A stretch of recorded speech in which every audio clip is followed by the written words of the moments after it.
Hello everybody, welcome back to the Kitchen Pedagogy series. It's the first video I've done in some time.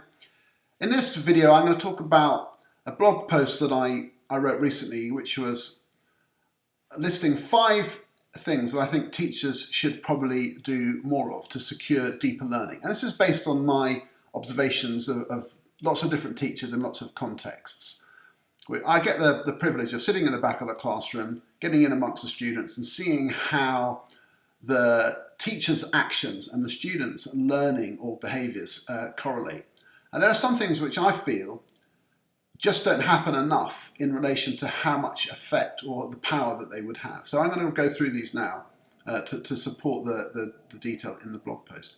So the first thing is checking for understanding. Now you might think you've heard all this through me talking about Rosenshine's principles, but that's because checking for understanding is one of the main pillars in Rosenshine's thinking about what makes effective instructional teaching.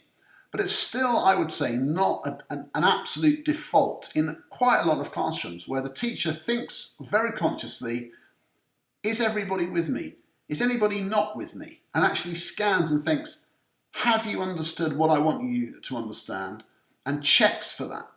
So there's still a default of assuming that one student's answer or my explanation as the teacher is sufficient, has done the job, rather than consciously checking and getting that response back. So, okay, what do you think that the character says? What do you think the connotation is, and how do you understand that? And then, did you understand their explanation? How does this process work? Let's hear what you think. Let's hear you talk it through. And let's hear you check your understanding of their explanation. That sort of thing. It's often the second or third check that gives you the difference, which makes you realise that maybe not everybody is entirely sure and you've got to go back and reteach. And that's the first bit of information you're getting back from your class about the gaps in their understanding. It's a lot quicker to go back and reteach then rather than wait ages to discover that actually they never really understood it in the first place. So checking for understanding is something which I think teachers should be much more conscious of. Has the information got across in enough detail and have enough students got it? That's the first one. The next one is this thing of checking understanding after explaining something rather than the teasing out. I still see a lot of teachers doing this slightly painful thing of asking endless questions with prompts and cues and hints and where it's blood out of a stone. Anyone think, no, it's not quite that. Anyone think, has anyone got any ideas? What could it be this, could it be that? And the students end up with this horrible sense of almost fear and dread of the lesson's gone a bit stale or stuck. No one feels that they knows, and I just think, come on, just tell them, and then check they've understood. So, you might just ask, does anyone know what such and such a word means? Quickly, it turns out, no, nobody seems to. Okay, so bam, tell them, and then say, right, let's just check you've understood that word, and you get more quickly to the point of everybody knowing the word and practicing using it. What tends to happen is, when teachers don't do that, is that they'll do the teasing out bit, but it's taken ages. Then they end up explaining it anyway, but because time has passed, they just think, oh, we haven't got time, so they just move on. And so there's no checking. And that's why I think it's problematic. Of course, you don't necessarily have to give every word every time, but a quick survey, do people typically understand this? No, they don't, right? Tell them, and then check. And that's a much more efficient and secure way of making sure everybody knows the things that you're trying to teach them. Another one is about practicing explaining. It's an odd thing to me that it seems to be something missing, that we understand that practice is important in teaching, that students need to rehearse things and get better at them. But oddly, that doesn't seem to apply to the process of explaining. So let's say I want to explain how this computer works, or how Macbeth behaves in Act 3, Scene 2, and I maybe need to write about it. But do I even understand it at the basic level that's required? Well, let me just see. It could be something like understanding the difference between night and day and how that works with the Earth rotating. let me see if I can explain it. And when you're explaining it, you actually realise that you perhaps don't have the vocabulary, or perhaps there's a more efficient way to explain it, or maybe you need to put certain things in a different sequence to make more sense of the explanation that you've got. So you can explain things better than, or worse. So practice is required there, with a bit of feedback in between. Let me practice explaining this phenomenon, get some feedback, let me try again. And I think students need more practice with explaining phenomena and ideas before they end up sort of in a sort of slightly higher stakes process of writing it all down. And maybe it's not even remotely formed enough for them to do that, so they struggle.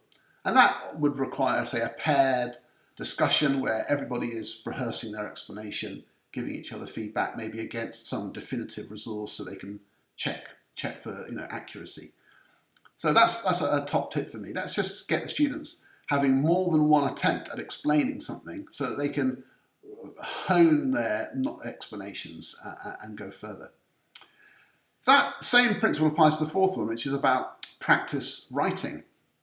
Very often I see students writing lots, like a full 8 marker or a full 24, 25, 30 mark piece of writing, which has taken them quite a long time, lots of paragraphs. And they're struggling at every single turn. They're struggling about the introduction, they're struggling what to put in the first paragraph, the second paragraph. Their paragraphs are generally not good, but they're doing lots of poor paragraphs.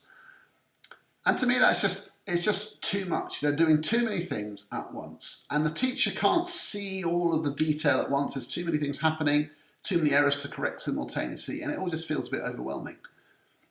And when that's happening, I think instead of this, what we should be seeing is a lot more just tighter focus. Can we all write a sentence which says something like, at first glance, the character, what? And let's see if we can use that phrase, at first glance. Or what if it's something like just the very first statement in a speech. I believe that, or we're trying to use the thing of the rule of three in a speech where you list. Let's all get good at doing that. And so often the students are just tossed out multiple things they might include in a speech or an essay, but they're not practicing any one thing. So they're uncertain and hesitant the entire time. A different approach is to say, let's all write a sentence just like this type. Let's do it again. Let's see what everybody got. Read them out. Is that a good example? Is that a good example of the rule of three? Is that a good example of anaphora in a speech? Is that a good example of how to start a science practical explanation or a conclusion? Yes or no? And if it's not, well, let's have another go. Let's get things right and build confidence by tighter loops, tighter bits of writing, shorter things. Air them, get people to share them, explain them, talk about their thinking, see if we can critique them and make them better, and then have another go. And then students know how to do certain things with more confidence, and then they can go into the more extended thing afterwards. And last of all, paired quizzing. It's so common to see teachers being the one that do the quiz. I quiz you because I know more than you do, so I have to ask the questions. But what that can do is lead students to thinking quizzing is something that's done to me, and I either know it or I don't, and they can develop this kind of learned helplessness, which is like, if I know it, I know it. If I don't, I don't. It's sort of out of my hands. Whereas if you're engaging with a whole set of material, there might be a set of knowledge, and I learn to quiz you. I'm going to ask you quiz questions. You then quiz me. I'm learning good questions to ask. I'm formulating questions. I'm also surveying the entire territory of the information that the knowledge quiz might be on. And then I'm learning what I know and don't know, and that empowers me to then check my knowledge when it comes later. I need to revise it all. And I just think that's a useful strategy for practicing revision. But it's just not that common. I mean, it's just much, much less common than the teacher driving the quizzing every single lesson. So it's not like you shouldn't do that. It's just that you should do more of getting the students to be involved in the quizzing of each other and thereby for themselves as one of the things that will help them. So there you go. Those are my 5.